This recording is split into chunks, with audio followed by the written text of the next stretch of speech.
Hello everyone, Adriana here with another video. Today I will talk about another gaming company, the first Japanese company I talk about in this channel. This company is Nintendo with a ticker symbol NTDOY.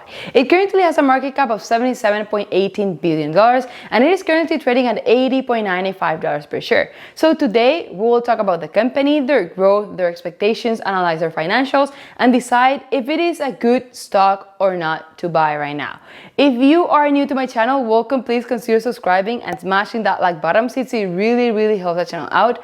Also, I have a completely free Discord group chat, which the link for that is down in the description below. Months ago, I talked about Roblox IPO before they decided to postpone it. But while analyzing that company said that the gaming industry had a nice and huge growth potential, and that is why I decided to take a look at the almighty Nintendo. We all know that Nintendo has been around for years and years. I remember I had the Game Boy Color, Game Boy Advance SP, Nintendo 64, Nintendo DS, Wii, GameCube, and now I have the Nintendo Switch. So this actually makes me be emotionally attached to the company. Just like me, I would assume a lot of you watching this video own at least one of them. If you have, let me know in the comment section below which of those consoles did you own. Now, after all that said, Nintendo is not just a gaming company like, let's say, Roblox, Activision Blizzard, or EA Sports. They are also a hardware company such as Sony with their PS5 and Microsoft with their new Xbox. And hardware make a huge part of their revenue actually. Obviously, their latest hardware release was about 4 years ago with their Nintendo Switch, which was and still is a huge success for the company. As you can see, Nintendo Switch just sold more units in Q3 than any console in a decade. And I really want to see their Q4 earnings since their demand tends to increase during their holidays. So we are going to check that out later on the video. Nintendo Switch was a huge success for the company mainly because gamers are able to play on the go. Their main competitor was Sony with their PS Vita, but it got discontinued, and Nintendo Switch attracted all those people and kids that wanted a gaming console for traveling or to simply take it with them wherever they would like to.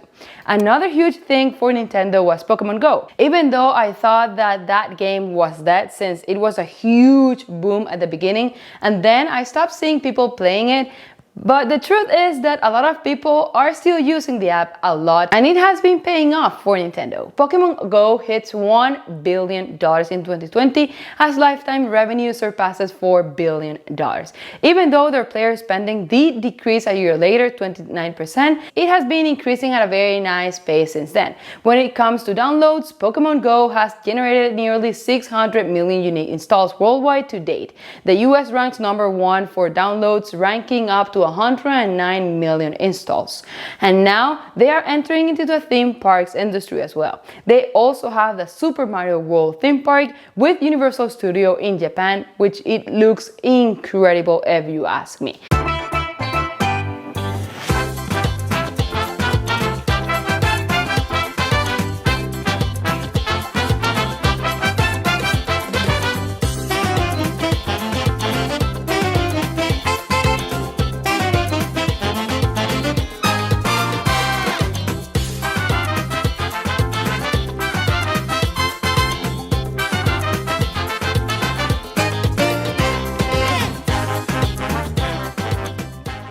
Obviously, it's not the best time to open a theme park, but I watched a YouTube video of a guy that went to the park and it looked awesome and full of people just 2 weeks ago. I will leave some links to videos showing the theme park down below in case you would like to check it out today. But I do have to say that this was a nice diversification and would really like to see Nintendo doing the same here in the US. As I know, all of us have always liked to play their old school games and would love to visit the theme park. Now let's analyze their financials. Their results are obviously in Yen, which is their currency. Also, their fiscal year is different since it ends in March. So Q4 2020 was actually the Q3 2021, and I'm just saying this so when you see this you don't get confused. So for the last 9 months, so between April and December 2020, they reported net sales of 1.4 billion yen, which is actually a growth of 37.3% year over year. The operating profit grew a whopping 98.2% to 525 billion yen,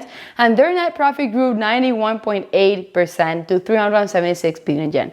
Now, most of their sales come from their video games platform, as it is the fastest growing segment. Their dedicated game platform, which includes hardware, software, and accessories, grew 38.4%. Sales of Nintendo Switch hardware and software both have performed well throughout the year, leading to an overall increase in sales. Nintendo Switch continues to be strong in Asia and Australia.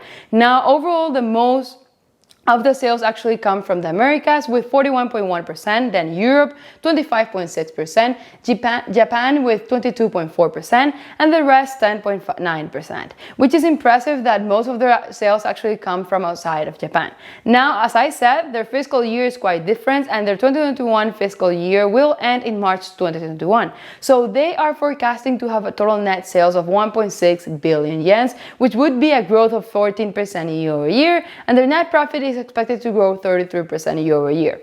Other of their expansions that I forgot to talk about before is their mobile expansion. With everyone being constantly on their phones, they decided to launch apps with some of their games. It is not a massive part of their revenue, but still it's a nice diversification. Their mobile and IP related income grew 13.8% to 42 billion yen.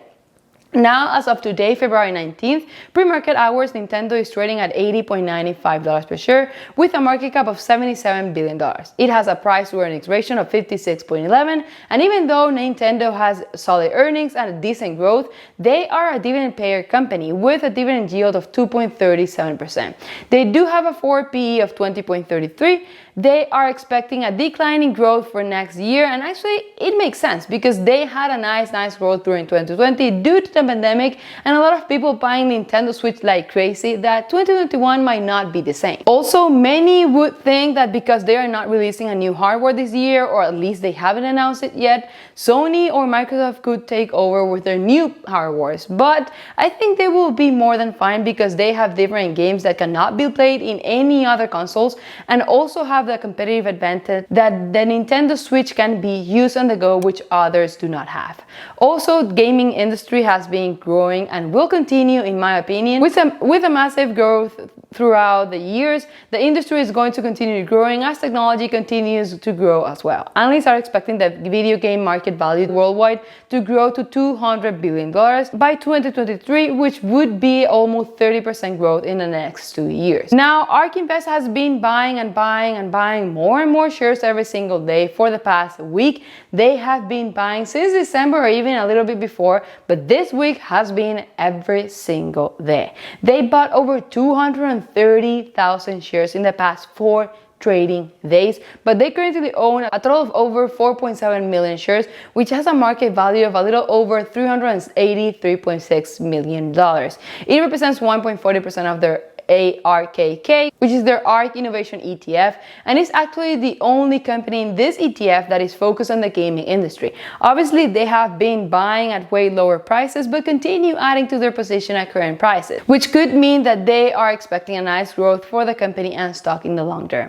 Now, I do not have a position in Nintendo right now. I'm currently tracking the stock on a daily basis because obviously it has gone up a lot, but I do think that while they continue innovating their games, hardware, and releasing new hardware, and now they diversified with a theme park and mobile expansion, I think that Nintendo is an old company. We all know that, but that could continue having a nice growth in the long term and might be a nice investment in the long term. I'm not going to invest today in this stock, but I'm definitely tracking it until I find a nice opportunity. Thank you everyone for watching. Hope you enjoyed the video. Please smash that like button and subscribe since it really helps the channel out. Remember, I have a completely free Discord group chat, which the link for that is down in the description below, as well as Webull is giving 2 free stocks when you open an account with them and deposit $100. The link for that is also the first one in the description below. Thank you and see you next time.